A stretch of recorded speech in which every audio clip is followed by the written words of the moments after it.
What's up, everybody? Hope y'all are well as hell today. We just finished up our latest episode of the Launch Podcast with Darin Olien. He is a superfood hunter and the author of the book Super Life, The 5 Forces That Will Make You Healthy, Fit, and Eternally Awesome. Darin, thank you so much for this awesome conversation.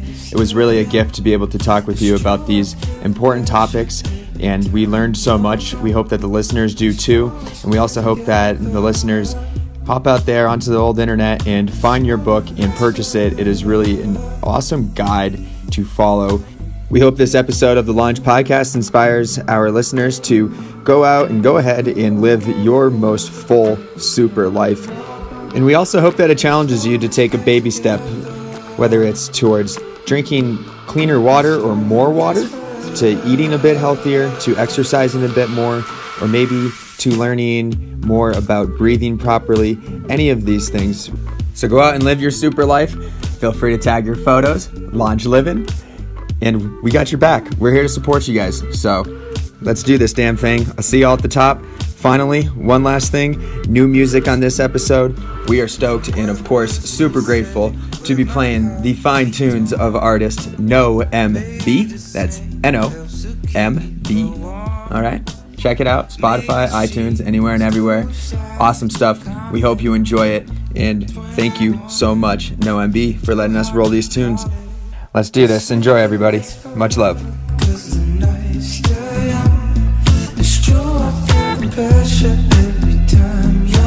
We're happening. Okay, cool. For those of you that don't know, I'm staring at the ocean right now, so that's cool. Yeah, well, we can totally set the stage. Why don't we do that? I mean, it's pretty awesome for you, for everyone that is listening. Before we get into the water, Darin was so awesome. Like, literally been following him on Instagram since midsummer when I found out about his book, and just from sharing a few likes back and forth, and I think finding that we're in similar circles, finally worked up the courage to reach out and ask him if he would be on our podcast. So here we are sitting in my place in Malibu looking at the ocean, and we just met like 10 minutes ago, so it's super rad that you just came over. Like, seriously, I was kind of expecting like the Skype call, which we do with plenty of people, but it definitely, the in-person is just so much better. It's down the street too. I mean, it probably would be a Skype call if I had to go that way, direction towards this big city, right? Because that's a tough one to wrestle me out of the area. I mean, coming over beachside's not that bad. Yeah, exactly. Midweek. So that's the stage, and we're really thankful and that you came over to do this fun with us. Yeah, this will be fun. It's always fun to talk to passionate people, and if I can, poke and prod people towards a different perspective and a healthier way, then that's part of my theos. It's part of why I'm here. It's what I've embraced to love and kind of dedicated my life to it. So it's a forever growing, expanding, unending education, because it just builds on top of it, and the more we know, the more you realize you're just a tiny human in this such a complex kaleidoscopic existence that we're in. You just look, we're going to talk about water. If you look at it from the kind of the macro perspective, it's H2O, right? There's a couple hydrogens connected to a oxygen, and from that world, they just want to be connected. So, which is why it's the most abundant combined element on the planet, right? And we're staring at it. But anyone who's actually looked into water, studied just a little bit beyond that H2O thing, will know that you don't know squat. And so that's what I love about kind of nutrition, health in general.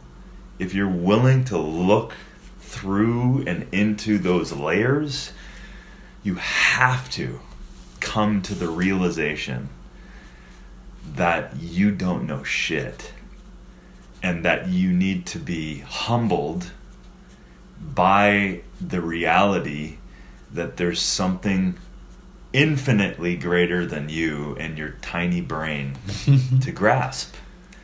So that, to me, is the wonderment of education.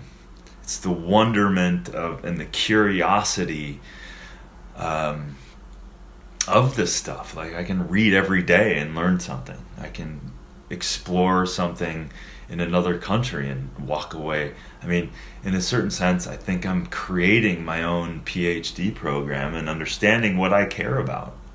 And ultimately, people can look at me, and we'll get back on the water, but people can look at me as saying, they don't really anymore, because I don't think I put off that vibe, but some people, or they're not saying it to me, can say, oh, you're obsessed about health and nutrition, when in fact I would say the opposite, because I just want to learn. And of course now I'm in a place where I'm learning and also educating, so that's so fulfilling.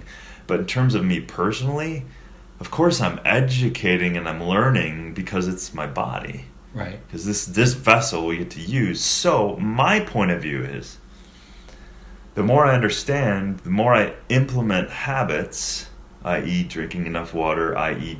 not drinking too much coffee, all that stuff.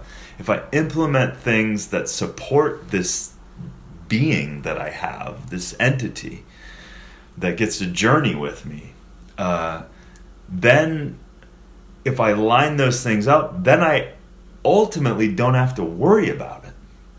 In the same sense, which the script gets flipped here, in the same sense that most people are a victim to the situations that they're continuously choosing for themselves as it relates to poor health and nutrition, whereby they become a victim to that limitation that they then can't see through or beyond, and can't really live the super life that they truly could. So my point is, like, I don't really give a lot of space to thinking about my habits, because they're habits. I don't just turn on the faucet and drink any old water. It's now a mechanism of what I do. So it's not an inconvenience to me at all, like, or wherever I'm at.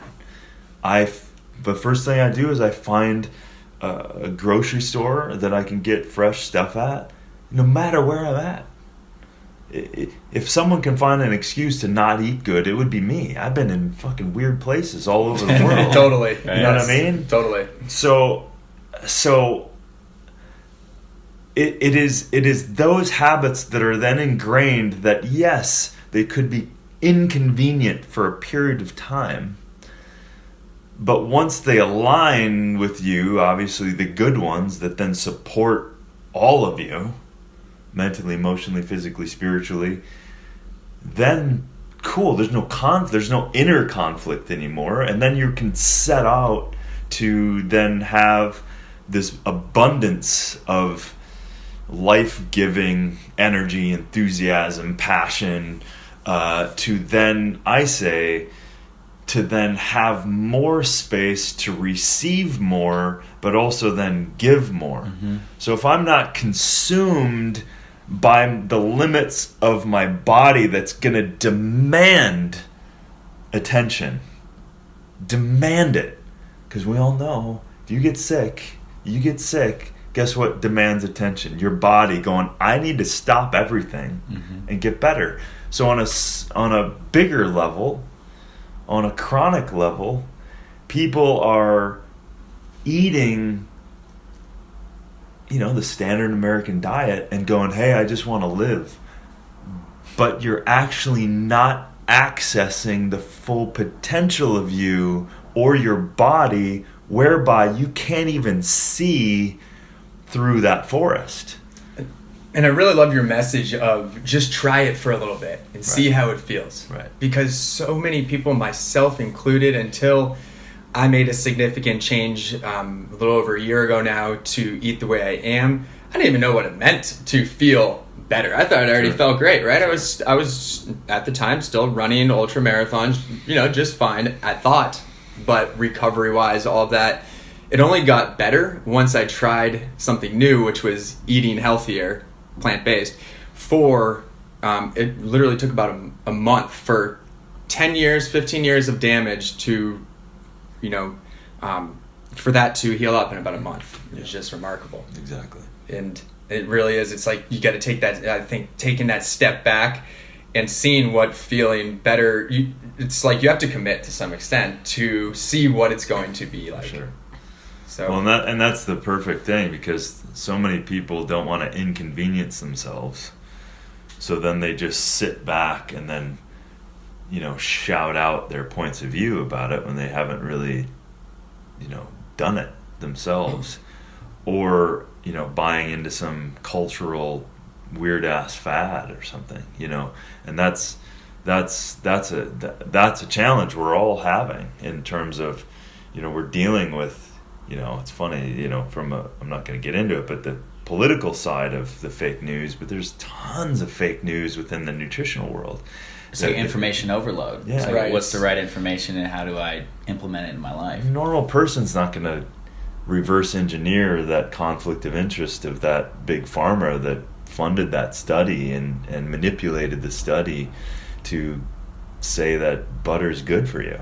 I mean, the normal person's not going to see, they're just going to read the headline and go, see, my bad habits are good for me. See? right. It doesn't matter. We're going to die eventually. Yeah. Exactly. I think that's the classic one. But it's like, yeah, we're all going to die eventually, but we have that chance to live as clearly and with as much mobility as possible. And the better we are as individuals, you can give back that much more. For sure. Have you always been this curious? It sounds like curiosity's kind of been fueling this whole journey for you. Have you always been like that? I think out of necessity. Mm-hmm. I mean, it's funny because this story started when I was born. Without making this story super long, but and I think I say it in the book in the sense that my programming was this is a very vulnerable world and I might not live. So I was 3.5 pounds in 1970, and the first intensity I received was he may not live, right? So I had a 50-50 chance of even living. So that was the moment I was born, they whisked me away. And so that programmed me as a child. Mm-hmm. So I had weird shit. I mean, if you ask my brother, he's like, yeah, you had a bunch of weird things. You were kind of weird. I had like resting heart rate of 120 beats per minute, like just upon waking, so my thyroid was all over the place. They were concerned that my brain didn't develop. They were concerned my lungs weren't fully developed. All of these things, and then I had like water on my knees, and I medicated myself with I drank as a little kid, like 4 to 5 old-fashioned Cokes a day. Oh my gosh, me just too. to kind of regulate the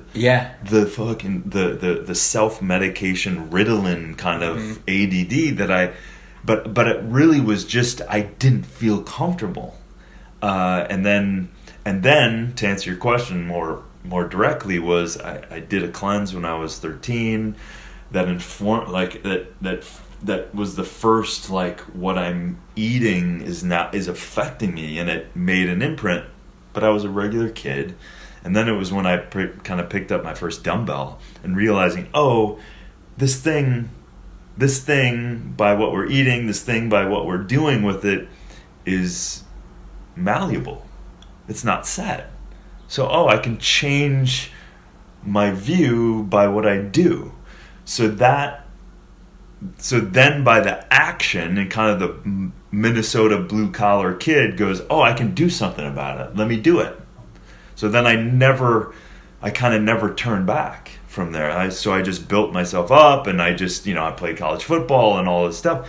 And then I got hurt playing college football, and then all of that I wasn't even aware that I wanted to do any of this stuff. But then when I needed to, and the way the doctors did it, the physical therapists and all this stuff, I couldn't get on the field again. So I was like, okay, well, I know that food affects me. I know that proper physiology and exercise, that's going to get me strong. So I just took it on, changed my major, studied physiology, kinesiology, all that stuff, nutrition. And then it was just as soon as that happened, then I was like, this is a miracle that we're in. Like, this is crazy. Mm-hmm. Like, yes, I can do stuff, I can get stronger, but then I can ingest things and I can feel that we have so much control over so much control. Mm-hmm. And it was nothing of the 70s that people were doing. You know what I mean? It wasn't in the, look at my mom. My mom still doesn't like to take care of herself. Right. Because she doesn't get it. Like, it just doesn't sink. But we do. Yeah. Yeah. There's definitely I think that it's on the upslope, right? This conscious, awakened, full circle, eat right, exercise world is definitely on the up. So that's absolutely. I'm feeling good about that, at least. Yeah, I mean, I think you look at the trends; it's definitely happening, and then there's definitely trends that are staying the same, and that's just people that just don't want to change, and that is that the old culture, or is that kind of adopted culture of different cultures throughout America and other countries? I don't know, but I know that there is these trends that, but then you get weird fads that pop up and they just have a different name and they're the same thing that have killed people and hurt people. So it's a weird, Rich Roll and I have talked about this so often, in the sense that, unadulterated science kind of shows the more plants you eat, the better you're going to be. Period. Like hundreds of thousands of studies that are not conflicts of interest, and then people who just don't want to give up their bacon somehow buy into the idea that is a thing, and all these quote unquote cool people are doing it. I'm like, okay, well, you kind of get the hint from my book. I'm like, you can have that point of view, but your body has to deal with your stupid point of view. Right. Yeah. You know what I mean? You can say all you want about I want to live and I want to eat my things and all that stuff. I'm like, okay, but that's just an idea that you've then adopted, and it's a habit that you're then just carrying out, when you can change a habit and see what that feels like. But that, like you said in the beginning, that's hard for people to do. There's so much in the quantum world that we live in. There's so much identity. There's almost religious identity to food. I was just if I had my phone, I was just in Texas. Unfortunately, a friend of mine's on hospice, and she's dealing with some cancer, so I just flew in. She's a dear friend of mine, and going back over to the house the second day, I just looked up, and there was a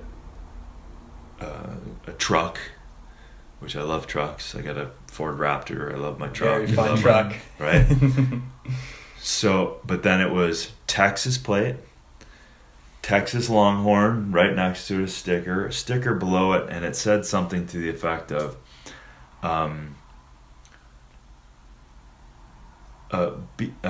beef. It said, beef. A week without beef is like something. It was basically like you cannot live without beef. So it was this bumper sticker that it was just Texas beef, all that stuff, and I'm like, that is such a gnarly cultural idea that is rooted in nothing other than the idea that it's good for you. And it is zero science that truly unbiased proves that it is good for somebody. Right. Or field studies. And that's what I really appreciate about Super Life, and the first book that got me into all this was the China study. But they're like, it's on the ground field studies of actual people living it, doing it, with substantial data to back it up. So, you know, when I was listening to the Rich episode, you said something about, like, it's almost like us versus them, and you don't want to, you know, just because I'm vegan, you don't have to be. Right. And that's true. I totally feel like that too. I mean, when people call me out or question me, and it's only just over a year into it, my only response is like, okay, until someone hands me a bunch of books with a ton of scientific information on that says otherwise, that says go eat butter and steaks to perform the same way, then I'll say that I was a dumbass and I drank the Kool-Aid of the plant-based movement. Right. But until then, this is the best information out there, and it's sourced by individuals like you that are on the ground searching the world for the best foods out there and for optimal performance. That doesn't mean for athletes, that just means for everyone in life. Yeah, exactly. And this is where I just go to. I mean, listen, if someone doesn't want to give up, that's not my concern. But there's no one that can argue just eat more plants then. Right. Let's just not get into the 100% plant-based, vegan, all that. Let's not get into it. But you can't look at me and say that plants aren't good for you. You have to, aside from some weird-ass books. What's this guy's name? Gentry? What's that book called? Oh, The Plant Paradox. What the hell is that all about? This guy is like, what are you smoking, dude? Yeah. Like saying lectins and all this stuff. Dude, no one goes around and eats raw beans. As soon as you cook them, there is no lectins in it. So him saying it's more dangerous than, it's the most dangerous food you can eat. When in fact, another guy, a friend of mine and Rich's friend, Dan Buettner, right? He spent his fucking last 15, 20 years on the ground doing the research with Nat Geo and going around to all the centurions, the blue zones around the planet of the people that are not only 100 years plus or old populations, but functional. Not happy. sitting, exactly. Not sitting in a hospital just on the machine at 100. Exactly. No, they're working every day Walking and around. they're happy and they're enjoying their life. So he went out and said, like, oh, wow, you know, there's common themes here. Common theme is they eat plants. Some of them eat a little meat and fish. Could be 10%-ish. So our bodies can handle. You know, there's some theories that our bodies can handle. Doesn't mean good or thriving. Then it can handle 10 to 15%, meat or fish or whatever. But everyone, all of those cultures, all of those thriving centurions ate mostly plants. Well over 60% carbohydrates. Well below the, 15%, maybe 20% protein from a variety of sources. And all of them ate legumes, beans. So this guy is like talking. So it's confusing. Of course it's confusing for people. The thing is, that book is not just about a couple wrong things. It's about a lot of good things too. There's a lot of colleagues I know who's a paleo and they're friends of mine. And I would say that if you break it all down, we agree on about 90+% of the same information. Don't eat this processed thing, da-da-da-da-da. We all know that. So there's only these weird little things. But unfortunately, some of that goes out there and some guy in my hometown hears it and he takes a stick of butter and throws it on his thing, and then he wakes up in 10 years and he has a massive heart attack with 6 kids, that he just left. That's the problem. It'd be one thing if you're dealing with people that were eating. Okay, if you're eating tons of fresh, whole, plant-based foods, and for some reason you're an anomaly and eat 5 or 10% dairy or fish, which makes no sense to me that you would even do that. But then your body can handle it. Uh-huh. But you're eating all this other stuff. When as the guy in the Midwest is eating standard American diet, and then on top of it, so he's already beaten up. So on top of it, then he goes, he looks at the Time magazine and it says, butter's great. So then he throws butter on top of the horrible mixture of food that he's already consuming, and that's causing him harm. Right. And it's so funny how the standard American diet needs to be supplemented with so much, mucils of the world and everything. It's like, you just jump in and eat more plants. Even if you are eating all the other junk, it seems like if you just add all the plants in, exactly, at least you're getting the fiber then to clear it all out. Well, then all this stuff starts going away. Right. I think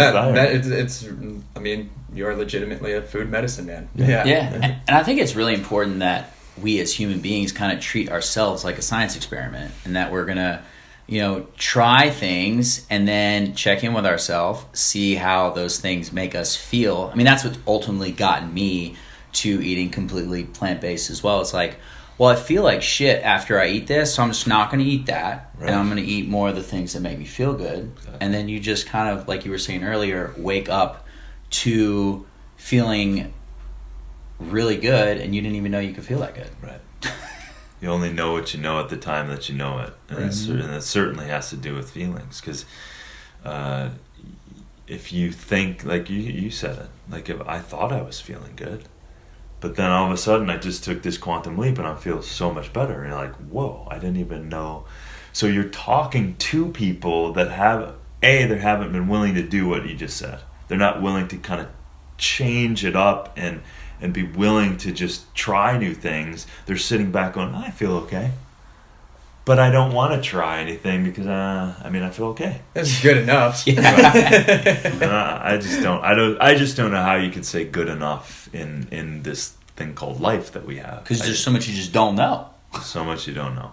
And that's I think the kind of the bow to nature and to this mystery, why the Native Americans call it the great mystery, because you always are coming from that place. You're like, let me ask the universe, because I certainly don't know. Let me at least be in the curious question of my pursuits, so that I can be receiving the answers from the universe, right? From the journey that I'm on. Like, wow, what would this look like? What is this plant?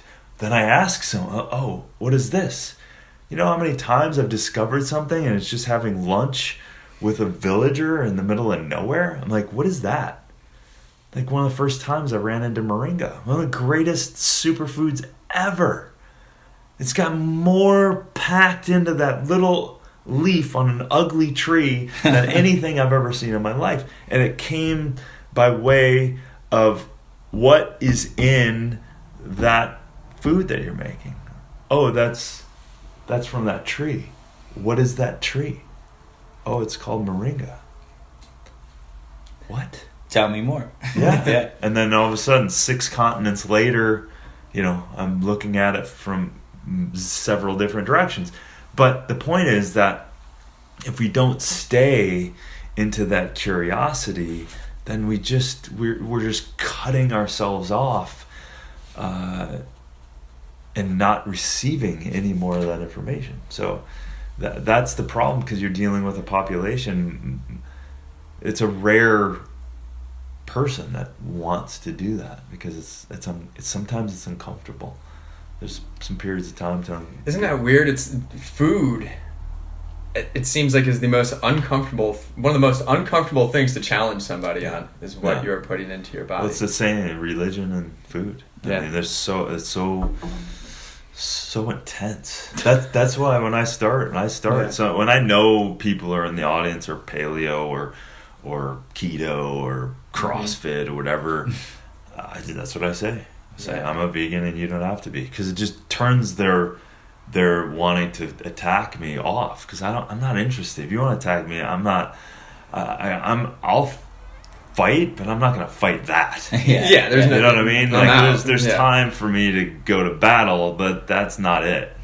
I'm not going to waste my time with one individual that's shut down. It's just not. Like, I'm good. I'm not gonna like let the bees out of my eye for that for that, you know. Right, totally. And that's where for me I the bigger reasons of why I do this is that I stay connected to that. And that's, you know, I want people to thrive. I want people to access how they're feeling and let their bodies thrive so they can have a super life. That's really that's why I chose that title. It was so difficult for me I go, well, it's not necessarily about, you know, because they first asked like, what kind of what superfood book do you want to write?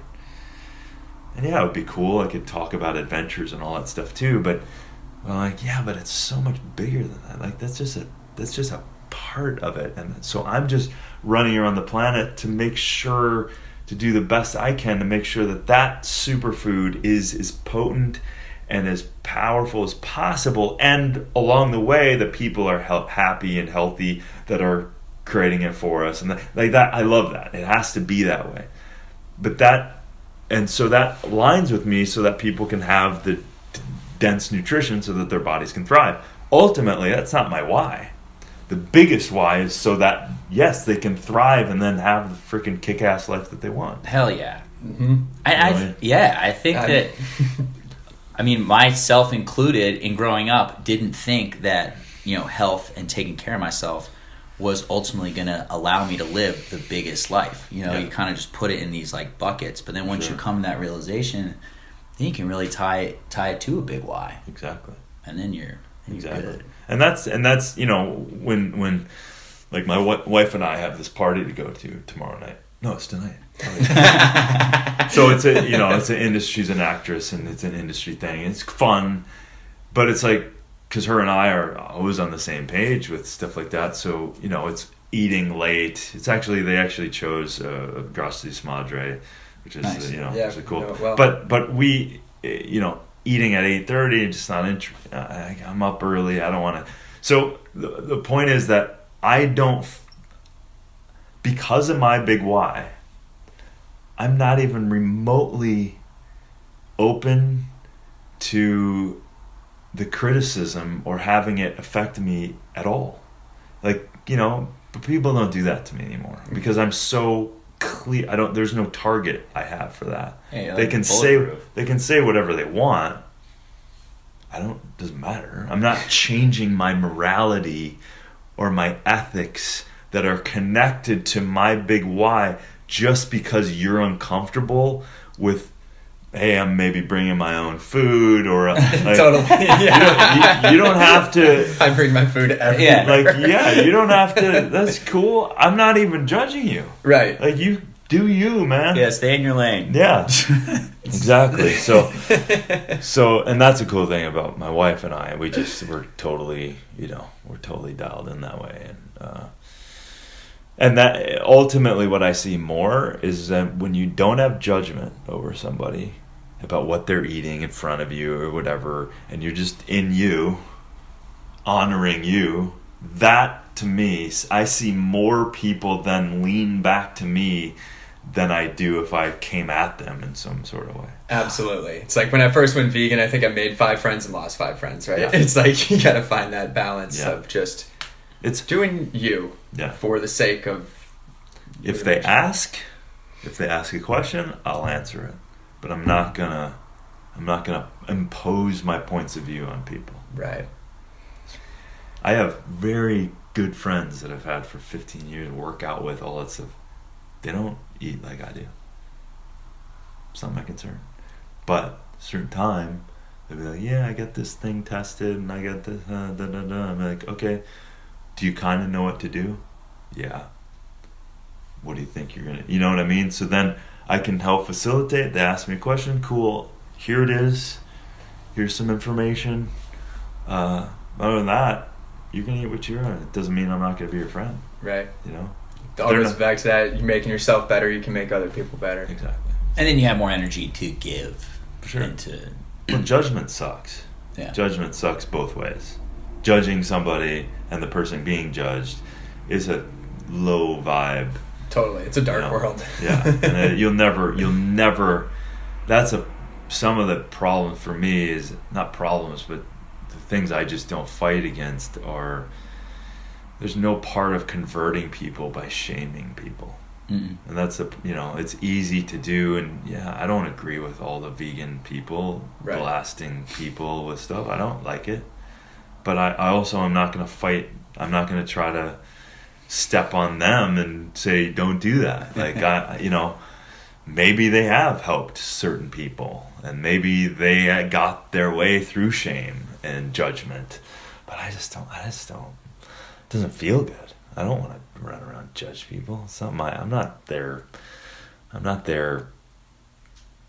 chooser. Yeah, You know what I sure, mean? yeah. I don't Totally, want. everyone's I don't an want that entrepreneur. responsibility. Right. Yeah. That's why I was just like, here's the information. Take it or don't take it. Right. I'm moving on. It's up to you. Yeah. So Well, I think on that note, too, I mean, water is one of those things Water- where no matter what you're eating, you Yeah. still got to drink it. No matter what your diet is, if you're on a fat, if you've been eating one way your whole life, chances are you've been drinking water your whole life no matter what. yeah, So, water. I think we've moved on to water. I guess water is the greatest food out there, huh? I mean, it's like that is your greatest element out there. It's your greatest energy source. So, And air. right. I mean, air. Learning how to breathe. Breathe. Right, yeah. The breathing Nose is... breathing. Totally, and Yeah. I don't want to give away all your 5 forces. I want to make sure people go out there and buy this book still. But yeah, water, breathing, food, alkalization, Yeah. and what's the other? You say nutrition in there? Yeah. Yeah, so there you go. You just got them. But water, I think, is the main one for us to talk about because it's one of those things that really goes forgotten. I think is water. You wake right up. Go and jump, go run out to the kitchen, make yourself that cup of coffee that you've been dreaming about all night, and you forget to even have the water beforehand. Yeah. So, yeah, I would love to jump into water. Yeah. And its massive importance. It is fun to us. jump into water. Nice. Well, so water is like I said when I didn't think we were rolling, is water is when any person looks at it, you think you know it, but when you start peeling back the layers and investigating water, you come to realize it's almost it's kind of this entity that has it's operating differently. It's almost this expression of this quantum reality that it takes on energy. It takes on different characteristics, but the very basic stuff about water, starting there first before I go way down the rabbit. Basic. So water itself, think of it as this, say the statistics of 80% of your body is water. Your central nervous system, your brain, your central nervous system is over 90%. So if you just look at that and then you're not drinking it, you will be depressed. Your body will not have the mechanisms. Your blood vessels will constrict, hypertension by way of the dehydration. So it has to maintain blood pressure by way of the dehydration. But so the biggest thing is, the thing I think about, people talk about cleanses all the time and all this stuff. One of the greatest things you can do to cleanse your body, and this is a 24/7 thing, is drink water. It's a cleanser. What do? What happens when your hands are dirty? You go to the sink, you turn on the water, you wash the water. Think of it like that. When you drink your water, you're washing toxins out of your body, right? Through liver, gallbladder, your liver is flushing a quart every hour of blood. It needs water, remove toxins. If you don't have water, there's congestion and stagnation within the liver and gallbladder. And that liver, if it's congested, you will have a chronic issue. It's behind every dehydration, a congested liver. Well, dehydration is behind every chronic disease. So all the studies show. Really? Yeah. Wow, that's fascinating. But the challenge is that people don't perceive they're thirsty. So you have nearly 10% of all Americans. So we're talking of the 300 million people here. What is that, 30 million? Mm-hmm. Just shy of 30 million people don't drink an ounce of water a day. Get out of here. They do not even drink it.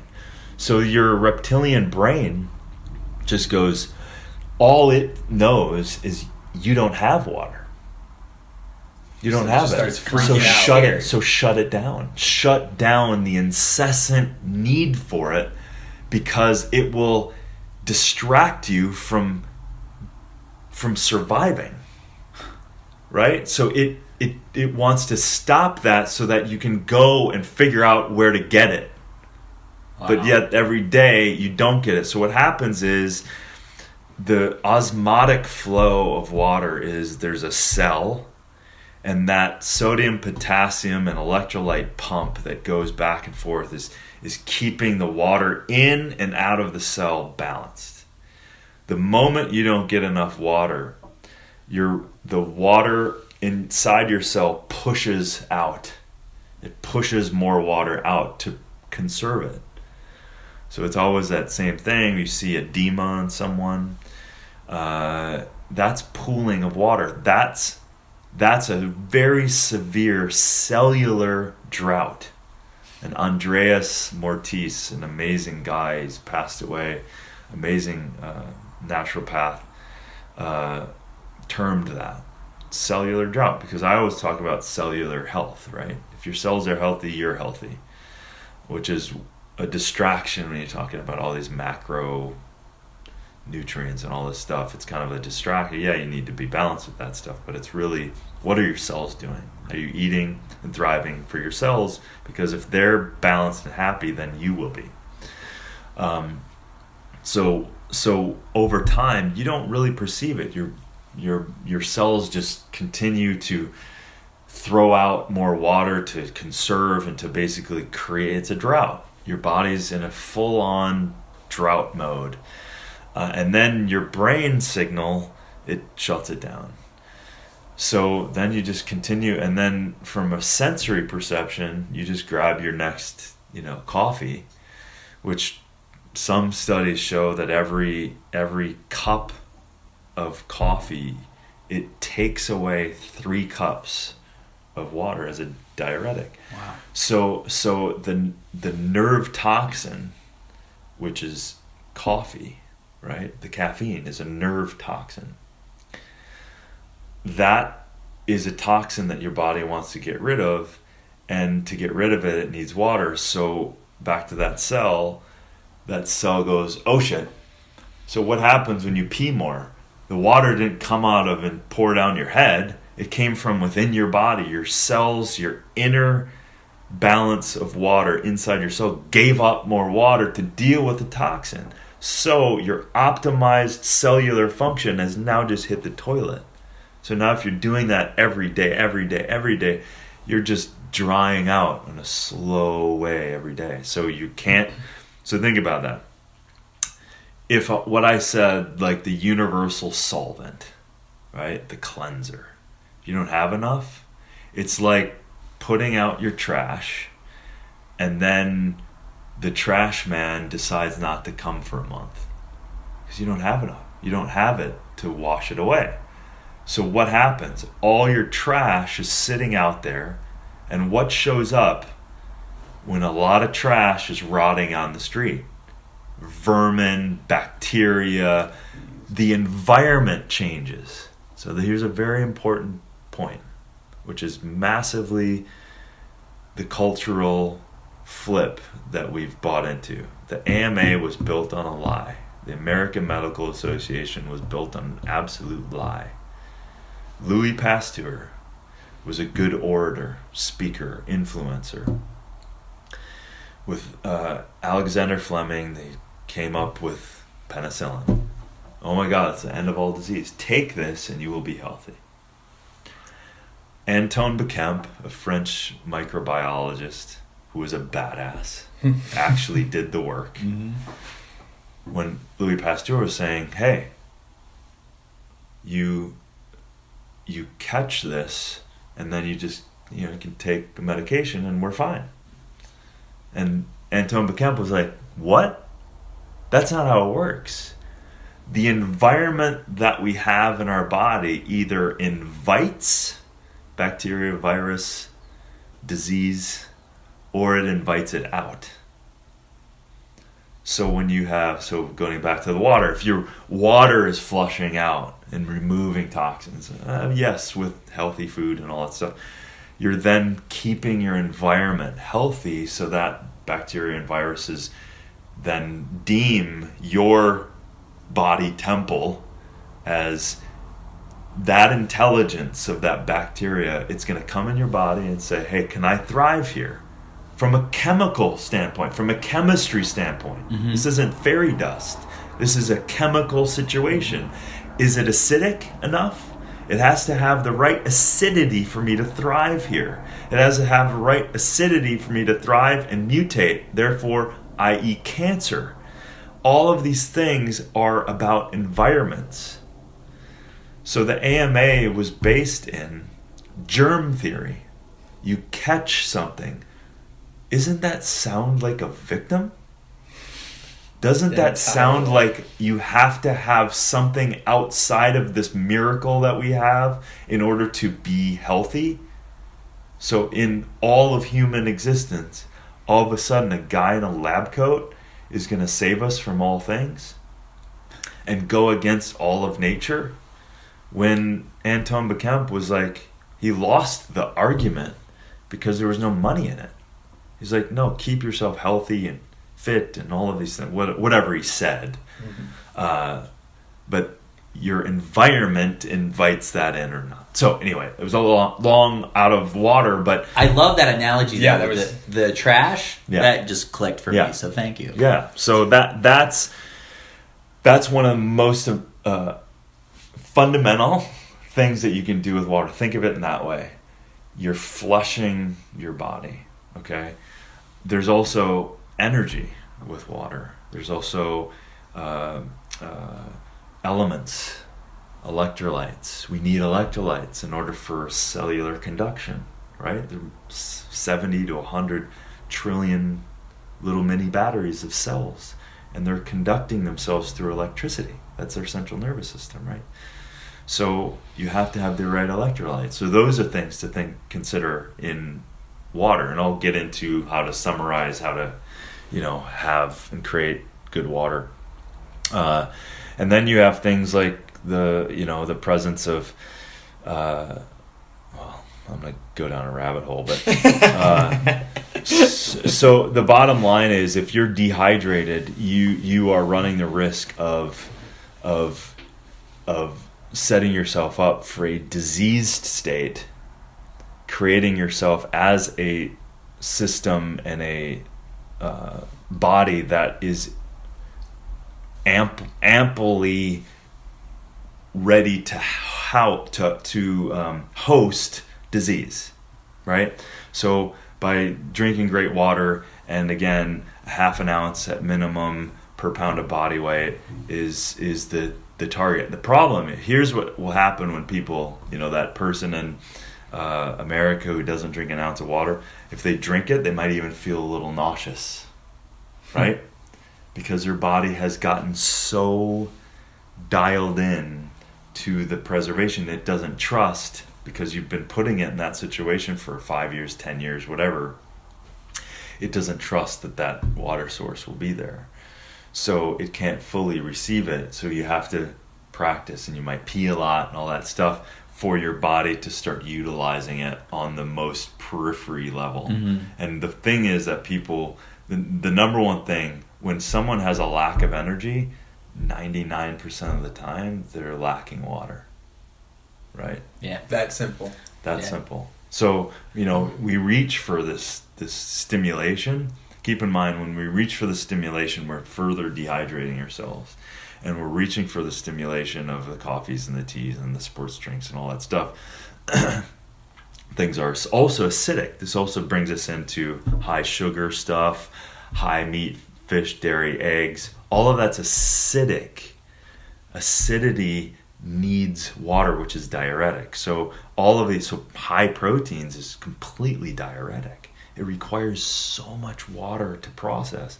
So when you have a body that's not drinking enough water on top of eating all this very difficult proteins to break down, you are just in a massive deficit. You're just pouring fuel on the fire with the dehydration. Yeah. Wow. I can totally relate to that too, because I used to not drink enough water. I used to, as far as ending yesterday, drink a lot of coffee.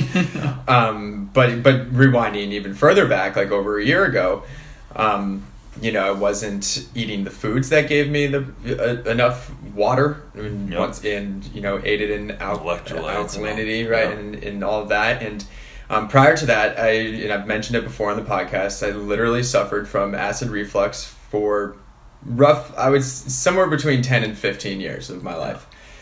And it was nonstop. It was every day. And the solution was take omeprazole, take a pill, right? And that was that was literally the only advice that was ever given to me up until the turning point. And by just changing a few things, drinking more water and eating more nutrient-dense, water-filled foods, pulling out the preservatives, that all went away. Yeah. All went away. I just feel like you're so much more engaged with what's going on in life if you're drinking water.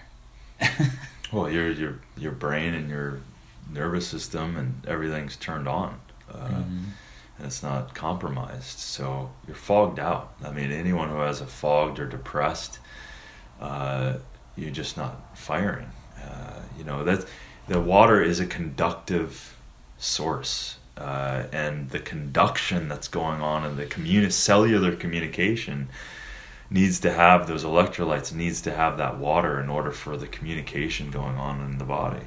So think about that. So on a cell to cell basis, but on 100 trillion cells communicating effectively, that if it's ineffective, you know how much energy that's spent, not really kind of driving a Jeep with 3 wheels. It's just kind of like the body's so amazing. It's so amazing that one of those 30 million people that don't drink any water a day, that they are not thinking about it. That their body, that they're going to a stressful job and they're doing their thing. The body is so unbelievably resilient that it's almost like, it almost sucks that it's that resilient, because people just they're not aware of it until that disease zone that's been built for so long. Yeah. Now all of a sudden they get that really bad news. That didn't just show up. That was a thing that's been created over time. And that's the thing that sucks, is that people don't want to take responsibility. For creating those environments. For creating their life. They don't want to take, it's hard, when you do say, hey, just look at relationships, it's hard to take responsibility for, you can't, if you have partners and they don't take responsibility, then you just fight. But if you take responsibility, then people can say, okay, I did this and that caused you pain, you did this, that caused me pain, okay, we can move through that. And in health, people just want to go eat whatever they want because I want to live. You have no idea then.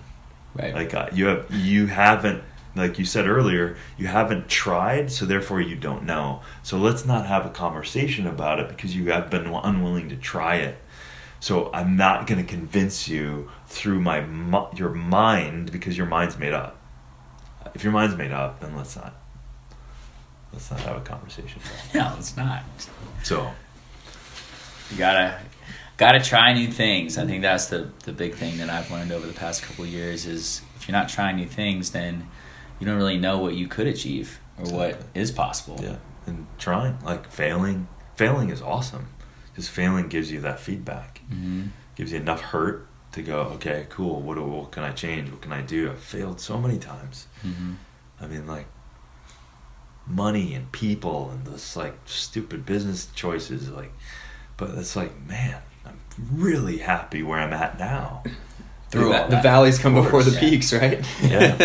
So water, water is that energizer, that cleanser, Something that people can do straight away is stay away from the tap water. You have to filter that tap water. Fluoride is an absolute. Fluoride does not help the teeth, not in that form at all, and the interaction that it has with particles and certain debris in the water is creating carcinogenic effects.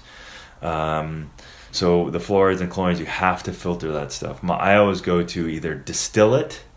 You got to strip it all of whatever the weird water that we're getting. Strip it all, distill it, or use RO water, and then build it back up again, right? So adding a pinch of Himalayan crystal salt is like the basic way to get a neutral water, and then get the electrolytes that your cells will require to be balanced in order for your cells to use the water. If it's distilled or RO on its own, you don't want to do that, because then your body will have to steal from itself in order to balance the water. So it's kind of robbing Paul to feed Peter. You know what I like that one. Whatever that totally. Analogy is. Yeah, that's a good one. So again, something that water is, and there's a lot. I'll stop with the rest of it, but water is it's a very influential element, right? So, which is why way back in the day, Dr. Imaso Emoto did all that work on looking at structures of water, actual structure of water, seeing that by what is imprinted with that water changes the actual geometrical structure of the water. So was that with the love and the hate? Yeah. Oh, that was a wild study. Yeah. So, and that's only advanced exponentially. There's a bunch of Russian scientists that have been doing a lot of work in there, and Dr. Gerald Pollack has got this book called The Fifth Phase of Water, or The Fourth Phase, excuse me, because it's like, there's water, ice, and then vapor, and then he's like, no, there's a fourth phase, and that's way too complicated to get into right now. Can't be in a hammock all night. but the point is, there's a lot going on with water. There's a lot of you can look at water and it's either contributing from an antioxidant point of view or free radical point of view. So most of the water that we're receiving has free radicals that is taking. So the more free radicals you have, the more aging your body will be, as opposed to having a negative oxygen reduction potential, which is called ORP. So when you have a negative ORP, that means you have a bunch of hydrogen available to grab onto free radicals in your body. So you want a high hydrogen infused water. This is ideal. I'm going to the edge right now. So this is ideal. You want a high hydrogen, a negative ORP. You want a balanced pH water, which is a 7.365, 7.0 is a distilled or RO. That's fine. And then you need the electrolytes. Those are the things. Some of the easiest things to do is buy a distiller, $100. That's nothing for overall health. Nothing. That's nothing. $100. And then add the Himalayan salt to it when you drink it. Or you can buy a under-the-counter RO system. I'm working on some deals right now with some RO filter system with on-demand hydrogen that has a beautiful countertop, and we're trying to keep the price pretty low. It probably would be $1,000, $2,000. But again, if you look at that over your next 10 or 20 years, water is very expensive.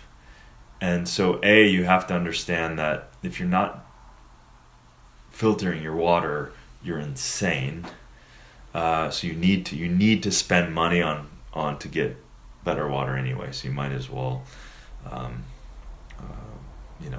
pony it up. The thing about plastic water, or water and plastic, it's tough. There's really no good way to say that drinking water in plastic is a good idea. However, if anyone travels, you can't bring your own water. So my number one in an airport is Smart Water. So I've tested it several times. That's kind of number one. Number two is Evian. I've tested that several times. And Fiji's, its numbers have gone down. I'm not as impressed with it anymore.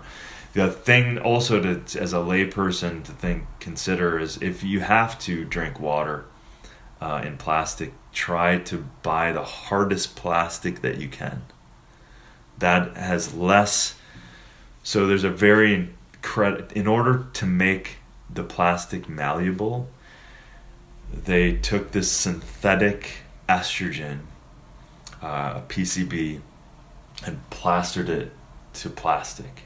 So plastic literally in bottles has got a synthetic form of estrogen that leaches in all plastic. There's BPA-free stuff that definitely is exponentially less. So hard plastics are pretty good. Mm-hmm. Glass is the best. So, listen, I drink Smart Water when I'm away, and I slam water, even though I know it's because I don't want to be dehydrated, especially in a plane and a tube. With everyone else. Yeah. Breathing in everyone else's stuff. And then if I'm dehydrated, now my immune system's compromised, and now if I am sucking on someone else's germ, I'm more susceptible. So I just want to keep myself as high engaged and hydrated as possible. So anyway, that's in a nutshell about water. So be proactive about your health. Awesome. Yeah. Darin, we super appreciated that talk right there. But if you want to learn more about what Darin is eating, if you want to jump more into the subjects that we talked about, if you want to learn more about this water stuff that we're talking about, want to learn more about all of this super life, you can check him out on Instagram. It's Super Living. Super Life Living. Super Life Living. Yeah. Yep, Super Life Living. Superlife.com on the website. Right. So pretty much anywhere, just type in that Super Life Living or Darin Olien, you'll find him. But yeah, thank you so much for that podcast. Yeah, thanks, brother. My pleasure. Thank you.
If it's indispensable, something I can get arrested for. You got it, sure say the word. Hell and bloody murder, ain't no mountain high, and hurdles are unheard of. Your this, so teach me how to be all that you want.